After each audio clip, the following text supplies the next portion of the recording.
Jedi Search, Chapter 3.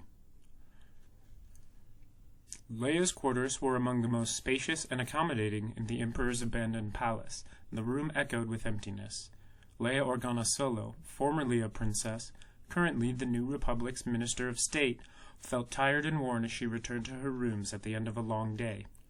The high point had been Luke's triumphant address before the assembly, but that was merely one detail in a day filled with problems. Confusing contradictions in multilingual treaties that even 3PO couldn't fathom, alien cultural restrictions that made diplomacy nearly impossible. It made her head spin. As Leia looked around her quarters, a frown etched her face. "Illumination up 2 points," she said, and the room grew brighter, driving some of the quiet shadows farther away. Han and Chewbacca were gone, ostensibly to re-establish contact with the planet Kessel, although she believed it was more of a vacation for him, a way to relive the good old days of gallivanting across the galaxy. Sometimes she wondered if Han ever regretted marrying someone so different from himself, settling down with diplomatic entanglements on Coruscant. He tolerated endless receptions during which he had to dress nicely in clothes that obviously made him uncomfortable. In conversations, he had to speak with measured tact that was completely foreign to him. But Han was off having fun at the moment, leaving her stuck in Imperial City. The New Republic's Chief of State, Mon Mothma, gave Leia more and more assignments, letting the fate of planets hang on how well she accomplished her tasks. So far, Leia had performed well, but the 7 years since the Battle of Endor had been filled with many setbacks. The war against the alien Sea-Rook Imperium, the resurgence of Grand Admiral Thrawn, and his bid to reassemble the Empire, not to mention the resurrected Empire and his gigantic world devastator machines. Though they seemed to be enjoying a time of relative peace at last, the constant warfare had left the New Republic on shaky ground. In a way, it had been easier when they had the Empire to fight against, to unify all the factions of the Alliance. But now the enemy was not so clearly defined. Now Leia and the others had to reforge links between all the planets that had once been crushed under the Imperial boot. Some of those worlds, though, had suffered so much that now they wanted to be left alone, given time to lick their wounds and heal. Many wanted no part of the galaxy-wide Federation of Planets. They wanted their independence. But independent worlds could be picked off one by one if other powerful forces ever allied themselves against them. Leia walked into her bedchamber and stripped off the diplomatic clothing she had worn all day. This morning it had been crisp and bright, but the fabric lost its vigor after too much time under the rainbow lights of the Grand Audience Chamber. Within the next week or so, Leia would have to arrange meetings with ambassadors from 6 different worlds in an effort to convince them to join the New Republic. 4 seemed amenable, but 2 insisted on complete neutrality until their planet-specific issues were addressed. Her most difficult task would be 2 weeks hence, when the Caridian ambassador would arrive. Carida was deep in territory still held by vestiges of the Empire, home of one of the primary Imperial military training bases. Even though Emperor Palpatine was dead and Grand Admiral Thrawn overthrown, Carida refused to face reality. It had been a major victory that the ambassador agreed to come to Coruscant at all, and Leia would have to entertain him, no doubt smiling pleasantly the entire time. Leia turned on the controls of the sonic bath and set it for a gentle massage. She eased herself into the chamber, letting out a long sigh, wanting just to blank out the troubles from her head. Around her, fresh-cut flowers from the Sky Dome Botanical Gardens brightened the room with their faint perfume.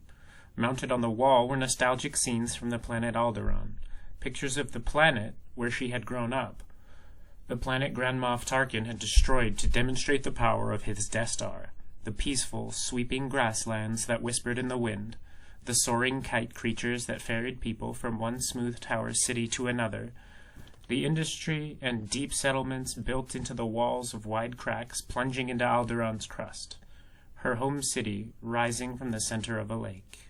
Han had procured those pictures for her just last year. He wouldn't say where he had found them.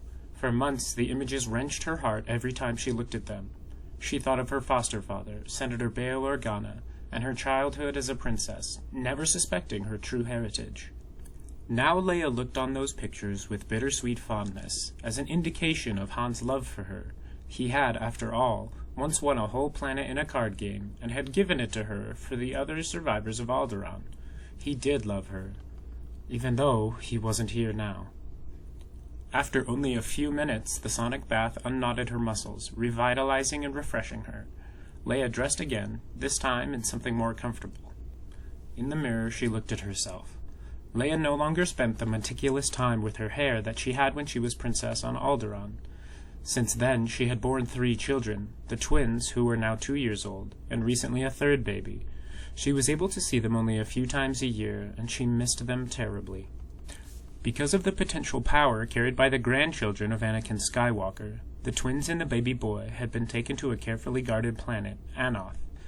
All other knowledge of the planet had been blocked from her mind to prevent anyone from prying it out of her thoughts. During their first 2 years, Luke said, Jedi children were most vulnerable. Any contact with the dark side could warp their minds and abilities for life. She activated the small holodeus that projected recent images of her children. The 2-year-old twins, Jason and Jaina, played inside a colorful sculptured playground artifact. In another image, Leia's personal servant Winter held the new baby, Anakin, smiling at something out of view. Leia smiled back, though the static images could not see her. Part of that long loneliness would soon be over. Jason and Jaina could now use some of the Jedi powers to protect themselves, and Leia could shield the twins as well. Within little more than a week, no, it was exactly 8 days, her little boy and girl would be returning home. Knowing that the twins were coming to stay lightened her mood. Leia eased back into the self-conforming chair as she turned to the entertainment synthesizers, playing a pastoral melody written by a famous composer from Alderaan. The door chime sounded, startling her from her reverie. She glanced down to make certain she had remembered to dress herself, then went to the entryway. Her brother Luke stood in the shadows, cowled in his brown hood and cloak. "Hello, Luke," she said, then gasped, "Oh, I forgot completely!" "Developing your Jedi powers is nothing to take lightly, Leia." He frowned as if scolding her. She gestured him to come inside. "I'm sure you'll have me make it up with extra practice sessions."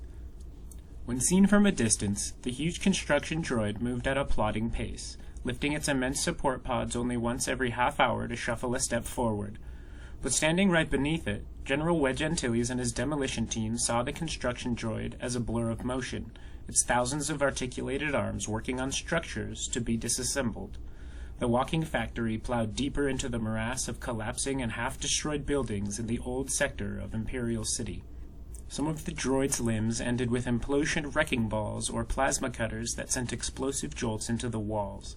Collector arms sorted through the rubble, yanking out girders, shoveling boulders and steelcrete into dispensing receptacles. Other raw wreckage was scooped directly into the churning mandibles and conveyor belts that brought the resources down to elemental separators, which in turn pulled out the useful substances and processed them into new building components. The heat rising from its internal factories rippled in mirage-like waves, making the immense machine glow in Coruscant's star-filled night. The construction droid continued to work its way through the buildings damaged from the devastating firefights during the recent civil warfare. With so much to repair or destroy, sometimes the droid's collector arms and debris nets were not sufficient. Wedge Antilles looked up just in time to see a packed receptacle split from its moorings. "Hey, keep back! Everybody, under cover!" The demolition team scrambled under the protection of the outcropping of wall as the debris fell 20 stories.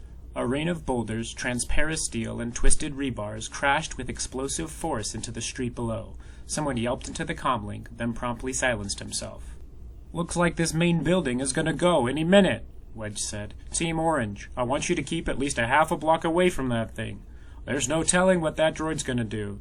I don't want to shut it down. It takes 3 days to reinitialize and get it working again." Wedge had not been thrilled with using the outdated and unpredictable technology of the construction droids, but they did seem to be the fastest way to clear the wreckage. "I copy, Wedge," the Orange Team leader said. "But if we see any more of those feral refugees, we're going to have to try and rescue them, even if they are faster and hide better." Then the comlink channel broke into chatter as he ordered the other team members to move. Wedge smiled. Even though he, like Lando Calrissian and Han Solo, had been promoted to the rank of general, Wedge still felt like one of the guys. He was a fighter pilot at heart, and he liked it that way. He had spent the last 4 months in space with the salvage crews there, hauling wrecked fighters into higher orbits where they would pose no risk to the incoming ships.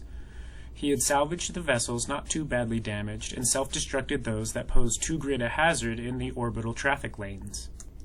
Last month, Wedge had requested a ground assignment for a change, though he loved to fly in space. Now he was in charge of almost 200 people, supervising the 4 construction droids that churned through this section of the city, restoring it and erasing battle scars from the war against the Empire. The construction droids each had a master plan deep in their computer cores. As they repaired Imperial City in swaths, the droids checked the buildings in front of them, fixing those that needed minor repairs, demolishing those that didn't fit into the new plan. Most of the sentient life forms had been evacuated from the deep underworld of the ancient metropolis, although some creatures living in the darkest alleys could no longer be classified as fully human.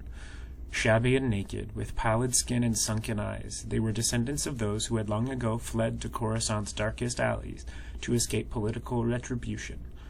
Some looked as though they had not seen the sun their entire lives. When the New Republic returned to Coruscant, an effort spearheaded by the old veteran of Yavin IV, General Jean Dodana, had been to help these poor souls, but they were wild and smart and eluded capture every time. The streets, or what had been the streets centuries ago, were covered with dank moss and a lush growth of fungus. The smells of decaying garbage and stagnant water swirled around them any time Wedge's team moved. Microclimates of rising air and condensing moisture created tiny rainstorms in the alleys, but the dripping water smelled no fresher than the standing pools or gutters.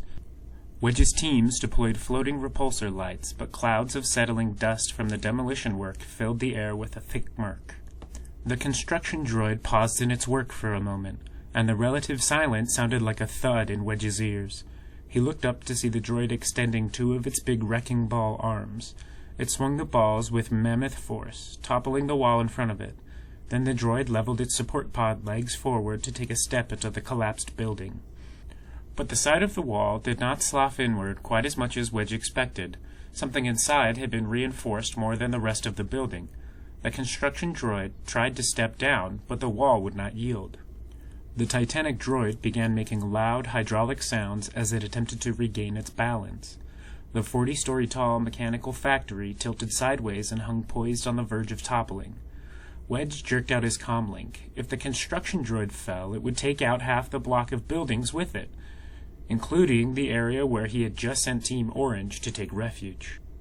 But then a dozen of its arms locked together and extended to the adjacent wall of the buildings, splaying out, breaking through in places, but steadying the droid's weight just long enough for it to regain its balance.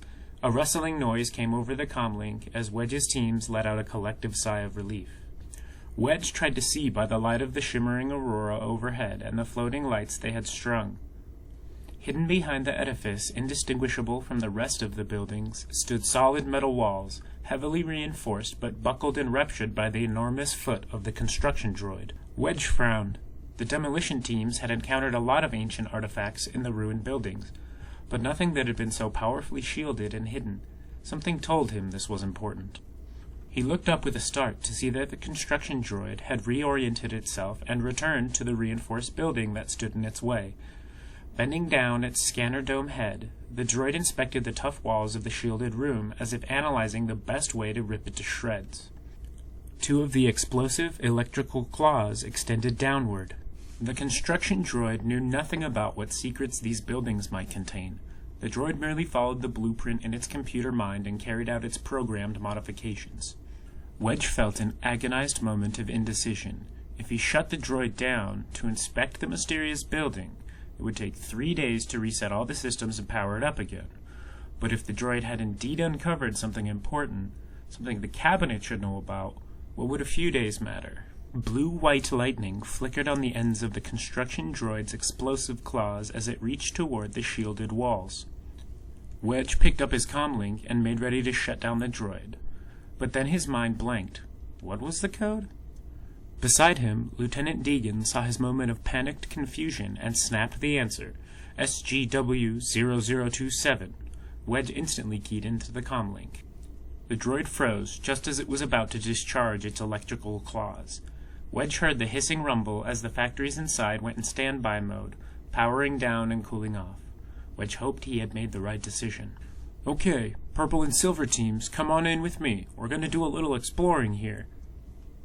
Summoning a cluster of floating lights to follow them, the teams converged at the foot of the construction droid and then moved into the wreckage.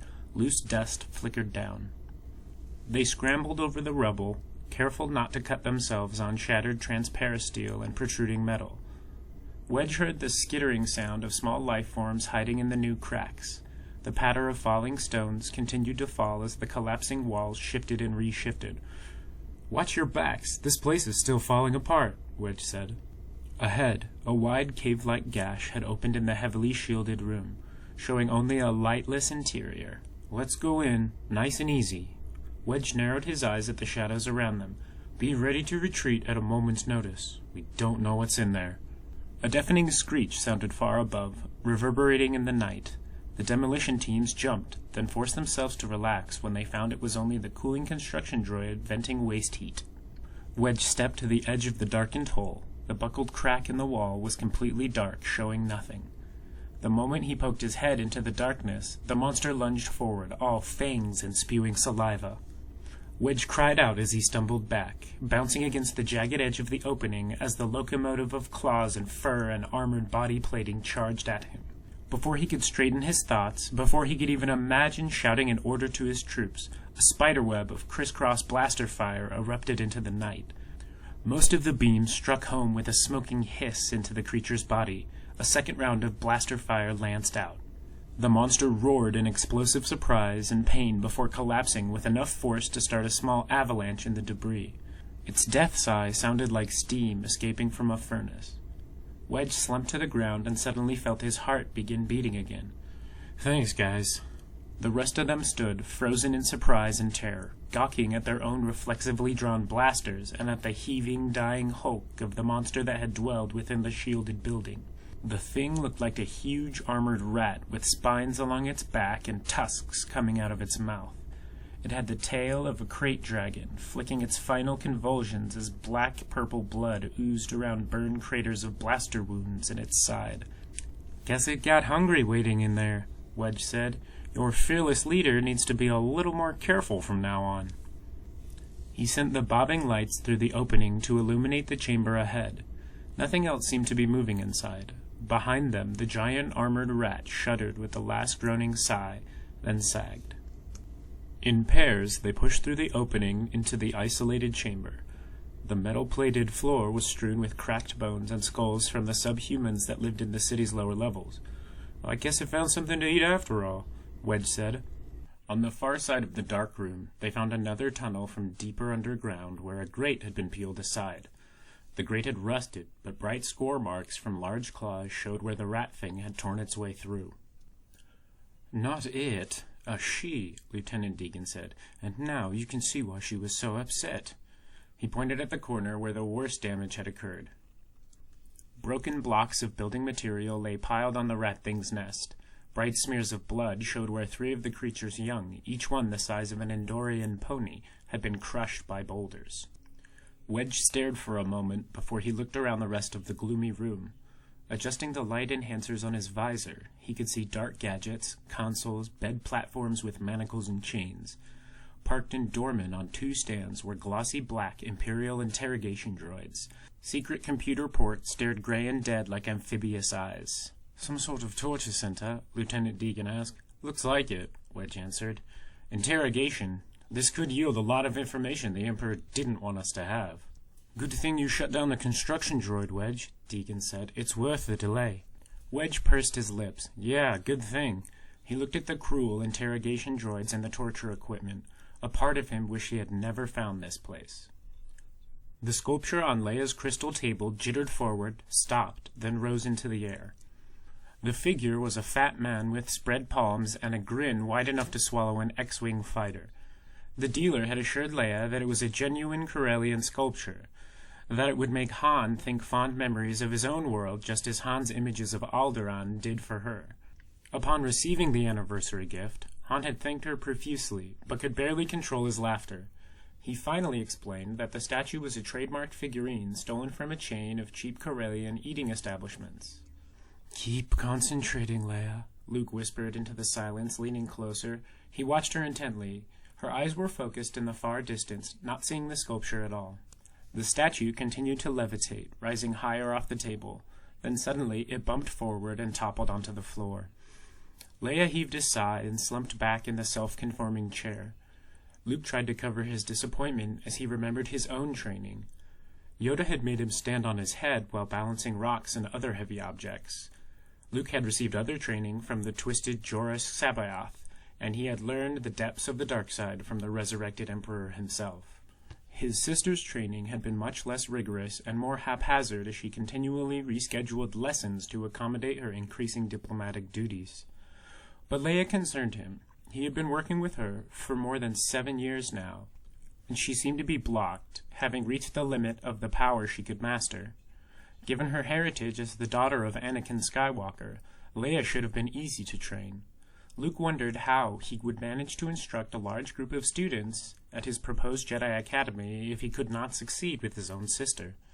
Leia stood and picked up the fallen statue from the floor, setting it back on the table. Luke watched her, keeping his face free of any downcast expression. "Leia, what is it?" he asked. She looked at him with her dark eyes and hesitated before answering. "Just feeling sorry for myself, I guess. Han should have arrived on Kessel 2 days ago, but he hasn't bothered to send a message. That's no big surprise, considering him." But Luke saw more wistfulness than sarcasm in her eyes. "Sometimes it wears on me not to have my own children here. I've been with the twins for only a fraction of their lives. I can count on one hand the number of times I've visited the baby. I haven't had time to feel like a mother. The diplomatic chores won't give me a rest." Then she looked directly at him. "And you're about to go off on your great Jedi hunt. I feel like I'm missing out on life." Luke reached out to touch her arm. "You could become a very powerful Jedi if you'd only devote some concentration to your work. To follow the Force, you must let your training be the focus of your life, and not become distracted by other things." Leia reacted more strongly than he had anticipated, drawing away. "Maybe I'm afraid of that, Luke. When I look at you, I see a haunted expression in your eyes, as if a vital part of you has been burned away by the personal hells you've walked through. Trying to kill your own father? Dueling with a clone of yourself? Serving the dark side of the Emperor? If that's what it takes to be a powerful Jedi, maybe I don't want the job." She held up her hand to stop him from saying anything until she had finished. "I'm doing important work for the Council. I'm helping to rebuild a whole republic of 1,000 star systems. Maybe that is my life's work, not being a Jedi. And maybe, just maybe, I might want to fit being a mother in there too." Luke looked at her, unmoved. No one could read his expression anymore. He was no longer innocent. "If that is your destiny, Leia, it's a good thing I'll start training other Jedi soon." They stared at each other in an uncomfortable silence for a few moments. Luke looked away first, retreating from that line of conversation. "But you still need to protect yourself from the dark side. Let's work a little more with shielding and your inner defenses, and then we'll call it a night." Leia nodded, but he could sense that her spirits had sunk further.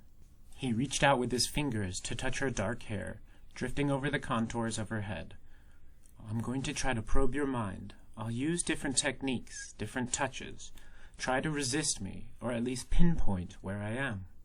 Luke let his eyes fall half-closed, then sent faint tendrils of thought into her mind, deftly touching the topography of her memory.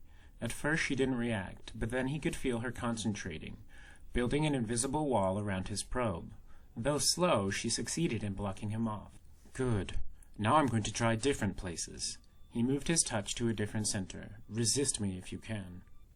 As he kept probing deeper, Leia became better at fending him off. She parried his attempts with greater speed and stronger force as he guided her to put up barriers. He grew more pleased as he worked with her, touching random spots in her mind, trying to take her by surprise. He could feel her own delight with her improving abilities.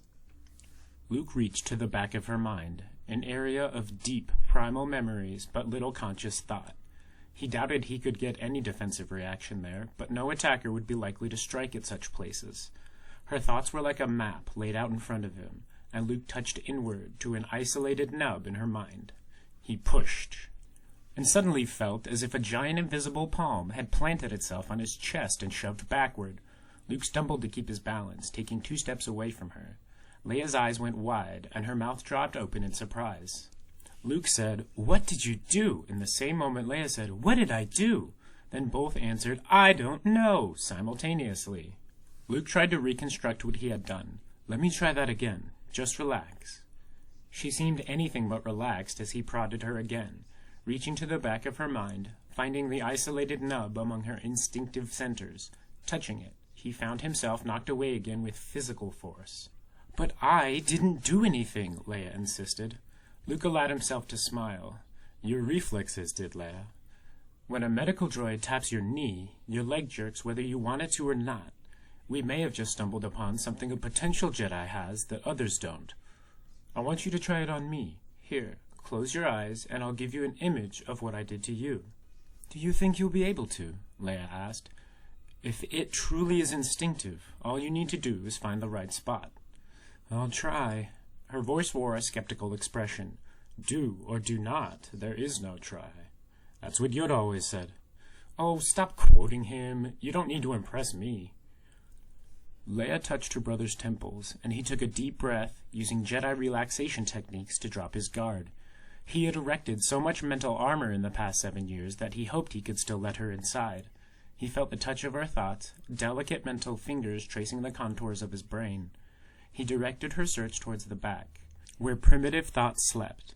"Can you—" Before he could finish his question, Leia stumbled backward into the self-conforming seat. "Wow! I found the nub, but when I touched it, you knocked me off my feet." Luke felt wonder tingle through him, and it was completely unconscious on my part. I wasn't aware of doing anything. Luke touched his lips as new thoughts raced through his mind. "I need to try this on other people. If it's completely a reflexive reaction, this could be a very useful test for finding people who have latent Jedi powers." Next morning, the Metropolitan Shuttle skimmed over the rooftops of Imperial City like a bus on the thermal risings from chasms between the tall buildings.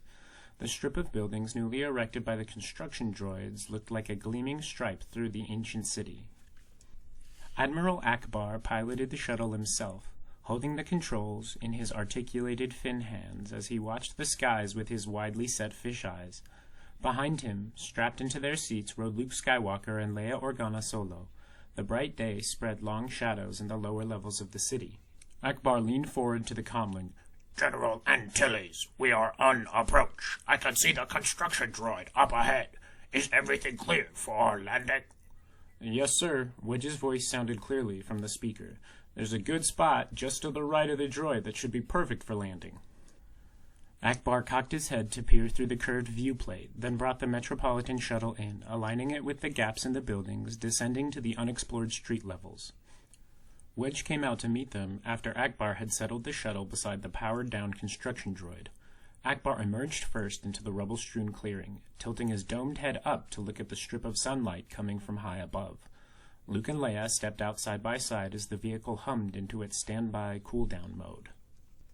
"Hi, Wedge," Luke called. "Or should I say, General Antilles?" Wedge grinned. "Wait until you see what the demolition crew found. I just might get promoted again." "I'm not sure you'd want to," Leia said. "Then you'd be stuck with diplomatic duties." Wedge motioned for them to follow. The construction droid blocked out the sun. Luke could hear teams scrambling up access ladders and automated lifts on the outer shell of the droid. Maintenance crews were taking advantage of the shutdown time to check the internal factories and resource processors, to modify some of the programming inside of the droid's computer blueprint. The stripped carcass of a large beast lay in the rubble just outside the opening of the shielded room. Wedge gestured to it. "That thing attacked us last night, and my team killed it. Sometime when we were up in the construction droid's pilot lounge, napping and cleaning up, other scavengers came out and stripped the meat off its bones. Too bad. The xenobiologists might have wanted to classify it, but now there's not much left." Wedge ducked inside the breached metal walls of the shielded room. Luke could hear people shuffling and banging inside. He saw Leia wrinkle her nose at the strange smells wafting out. Luke's eyes took a moment to adjust to the glowing yellow illumination of the floating lights posted around the chamber. Something powerful had gone berserk here. At first he saw broken equipment scattered on the floor, wires torn out, smashed computer terminals, long claw marks gashed the walls. A black spherical Imperial interrogation droid lay split open in one corner. He saw Leia's eyes fix on it, and he sensed a wave of revulsion pass through her. Several people from Wedge's team had wrestled a heavy metal grate back into place against one wall and were now laser welding it in its channel. The grate had been horribly bent. "More excitement last night," Wedge said. The welders looked up from their work, waved to Wedge, then bent back to their beams.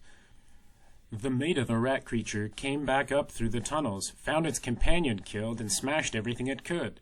He frowned. "Ruined most of the old equipment here, but we still might be able to salvage something. The Emperor kept the place under tight security. Seems to be some kind of deep interrogation facility." "Yes, indeed," Akbar said, striding through the wreckage. Broken circuit boards crunched under his wide feet. "We wouldn't want any of this to fall into the wrong hands." Luke's attention drifted over to a tangle of wires and flat sheet crystal readers on the floor. His forehead furrowed with concentration as he went to look more closely. "Is that what I think it is?" he mumbled. "What did you say, Luke?" Leia asked, following him. He didn't answer her as he bent over the equipment, pulling wires and cables and trying to sort through the mess. "It looks like there were 3 separate units in here. They're probably all destroyed." But he felt a growing excitement within him. Maybe they would be able to piece the components back together. "What is it?" Leia asked again. Luke uncoiled one of the cables and found an intact sheet crystal reader at the end. It looked like a glassy silver paddle longer than his hand. "I've read about this in my research on the old Jedi Knights. The Emperor's hunter teams used it to seek out Jedi who were hiding during his Great Purge." He found a second intact sheet crystal paddle, then picked up the control pack that looked the least damaged. With his cyborg hand, Luke brushed aside some of the dust, then jacked the cables into either side of the pack. Holding the paddles one in each hand, he flipped the power switch on the control pack and was gratified to see a warm flurry of lights as the unit went through its initialization diagnostics. The Emperor's teams used equipment like this as a sort of force detector, for his henchmen to read the auras of people they suspected of having Jedi talent.